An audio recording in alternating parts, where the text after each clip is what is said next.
Seguindo com o nosso estudo do livro Dramas da Obsessão, de Bezerra de Menezes, pela psicografia de Ivone do Amaral Pereira.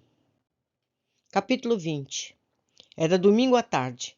A família Aboab encontrava-se reunida no amplo jardim do solar, sob o frescor das oliveiras evocativas, cujas galhadas se estendiam em proteção dos canteiros de plantas mimosas contra os rigores do sol. Decorria o verão, e desde que se tornaram suspeitos as leis da Inquisição, os aboabes já não conseguiam visitas nem contavam com os comensais, visto que assim se pautava a sociedade de Lisboa em torno dos infelizes hebreus pelaquela época. Os jardins do solar judaico eram interiores, como sabemos, à frente da habitação, murada e como fortificada, havia pátios atijolados como das casas nobres, varandas e abrigos para carruagens, viaturas, cadeirinhas, etc. No interior, porém, ficavam pomares e jardins, sendo estes localizados no centro da habitação, a qual toda a varandada ao gosto oriental lembraria também claustros conventuais. Comumente, a família se reunia ali à tarde para confabulações íntimas ou à sesta para ouvir as melodias entoadas pela doce Esther. Era igualmente o local preferido para conversarem no seu dialeto tradicional acerca da história da raça.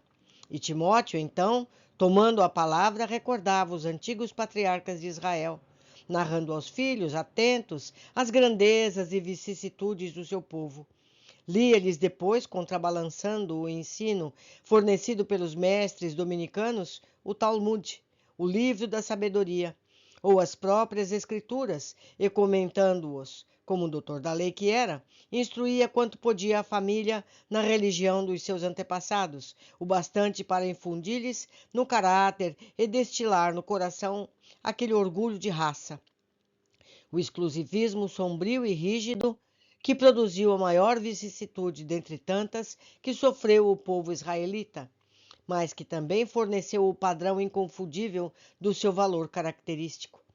As maiores cautelas eram tomadas em tais ocasiões, conforme dissemos para trás, e enquanto estivessem certos de que os serviçais não lograriam atingir aquele recinto, era bem verdade que se fechavam prudentemente, isolando o jardim e assim evitando a possibilidade de serem surpreendidos por quem quer que fosse. Com a prisão de Joel, já desorientados e convencidos de que não tardaria o momento em que eles próprios seriam igualmente detidos pelos sequazes inquisitoriais. Seu único lenitivo era reler os profetas e reestudar as consolações contidas nos livros tradicionais da crença, e o faziam isolados no jardim, bem ao centro deste, protegidos pelos tamarindeiros e oliveiras. Existia um grande tanque com formosa coluna e taça de mármore encimada por 3 canais em feitio de tulipas artisticamente dispostas, dos quais esguichavam as águas, fazendo transbordar a taça para manter sempre límpido e pitoresco o lago. Precisamente no pedestal da coluna, cujas bases roçariam a flor d'água, havia um bloco de mármore em forma de grande caixa, mais alta que larga, e cujas paredes artísticas encobriam certa portinhola, como se o bloco ou caixa nada mais fosse do que um esconderijo, cofre de segredo para algo muito valioso que necessitasse ser negado às vistas estranhas. O detalhe passaria despercebido a todos os olhares e investigações, pois tais modelos e chafarizes eram comuns e ninguém suspeitaria tratar-se aquele de um estratagema para algo encobrir. 3 passagens estreitas, como graciosas pontezinhas, ligavam o bloco de mármore ao terreno do jardim, enfeitando a peça que realmente se mostrava interessante. Nessa tarde de domingo, tristes e apreensivos, reuniam-se os Fontes Oliveira em volta do tanque, no intuito de mutuamente se reconfortarem na intimidade doméstica.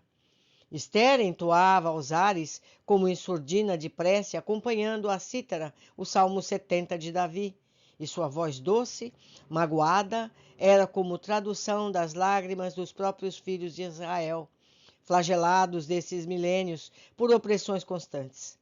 Choravam o velho Timóteo e os 2 filhos, Saulo e Rubem, a fronte curvada, o coração cruciado e inconsolável. O ânimo já desfalece ante a persistência e fereza das provações impostas pela violência da Inquisição, enquanto Esther soluçava aos sons enternecidos do suave instrumento. Em ti, Senhor, tenho esperado longamente. Não seja eu jamais por ti esquecido. Livra-me, Senhor, na bondade e na justiça, de todos os males e de todos os perigos. Põe-me a salvo, meu Deus, inclina sobre mim teu coração de Pai. Salva-me desses atrozes males, porquanto a minha firmeza, a minha esperança, o meu refúgio és tu. Deus meu, livra-me da ira do inimigo pecador, daquele que procede contra a tua lei, e também do que pratica tanta e tanta iniquidade. Porque tu, Senhor, és a minha fé, a minha paciência. Tu, Senhor, és a minha esperança, o meu amor, a minha alegria, a minha fé, e espero em ti, Senhor. Desde os dias tão distantes, tão ditosos da minha infância e da minha mocidade.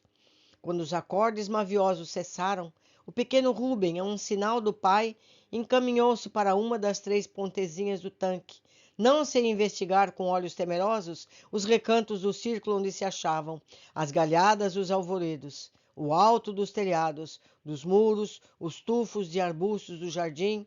Saulo advertiu. Não há cá ninguém, eu investiguei, enquanto Esther ajuntava.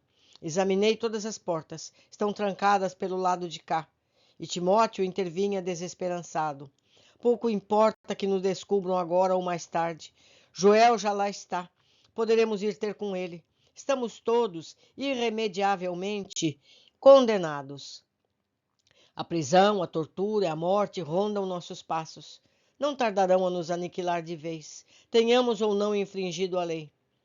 Reanimado pelo fatalismo presságio do pai, o moço judeu encaminhou-se para o bloco de mármore do pedestal do repuxo, acionou o segredo existente, fazendo mover a parede da caixa, introduzindo o braço na cavidade, retirou um grande e precioso livro escrito em hebraico, o Talmud, o livro precioso da sabedoria de Israel, acompanhado de velhos pergaminhos dos livros dos profetas. O bloco de mármore seria, portanto, um simulacro da arca sagrada do povo hebreu, onde se guardavam das profanações exteriores os ensinos dos filhos de Abraão, de Isaque e de Jacó. Timóteo pôs-se a ler e comentar para os filhos o tema do dia. Ao terminar, concedeu a palavra a Saulo e Rubem, respectivamente, como de praxe, nas igrejas judaicas, onde a palavra é concedida a qualquer que dela queira usar, excetuando-se as mulheres, que não tinham o mesmo direito. No entanto, enquanto assim cumpriam seus deveres religiosos, um fato marcante para suas vidas começou a desenrolar-se no próprio recinto da sua residência, sem que, todavia, nenhum dos presentes sentisse a mais leve suspeita, pois continuaram a judaizar. João José, que se conservava alerta a todos os detalhes da vida dos amos, desejou verificar o que poderia tanto entretê-los sob o frescor dos arvoredos. Tentou espioná-los sutilmente, penetrando dependências vedadas aos criados para atingir o jardim, que, como explicamos, era interior, como um claustro conventual. Seria porém temerário o intento, visto que poderia ser descoberto. Surpreendeu-se então o telhado do abrigo das carruagens e viaturas, posto no pátio de entrada. Passou-se daí para o telhado da casa propriamente dita. Arrastou-se como pôde, ocultando-se por entre as chaminés e os rendilhados arquitetônicos, alcançando finalmente um terraço, de onde poderia contemplar as cenas e até ouvir os debates e conversações sem ser notado. Ornado de balcões de alvenaria em forma de graciosas colunas, tão ao gosto dos antigos mouros, esse terraço oferecia excelente posto de observação. O espião conservou-se abaixado e tudo presenciou, inclusive o esconderijo do livro venerado pela família. Alguns dias depois, plenamente informado de todos os passos e atos de Silvério Fontes Oliveira, apresentou-se o espião aos seus inquisitoriais chefes e lançou a denúncia terrível, cujas repercussões, ainda nos dias presentes, lhes torturavam a consciência, visto que ainda se debate o seu espírito contra os abomináveis complexos de tal vileza ocasionou para os seus destinos futuros. Silvério Fontes Oliveira denunciava o servo traidor que se afirmava fiel à Santa Igreja, que se batizara em ato solene, recebendo as puras águas lustrais, que recebia periodicamente a Sagrada Eucaristia, atraiçoava os juramentos pronunciados como a confiança da mesma Igreja, pois continuava praticando o judaísmo, não apenas dentro do próprio lar, pervertendo os filhos que se educavam sob os cuidados de devotados religiosos, mas também chefiando uma sinagoga oculta, como o rabino que fora, rodeando-se de cristãos recém-convertidos para a prática de 1000 inconveniências condenadas pela Santa Inquisição. E não era só. Esta mesma insultava, pela maldizendo e execrando-a em casa, na presença dos filhos e dele próprio.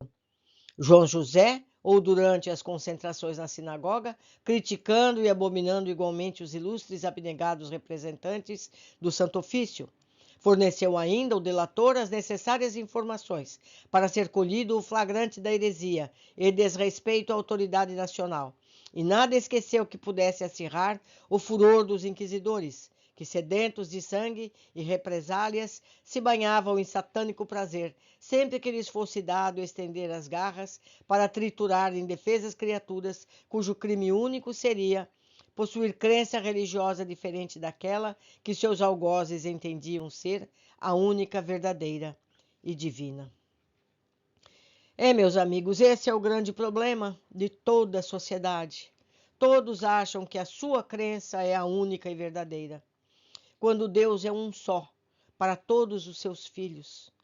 A religião é invenção humana, não divina. Deus quer a todos, quer que nos amemos, nos respeitemos e nos ajudemos uns aos outros. Por hoje ficamos por aqui. Aguardo vocês no próximo capítulo.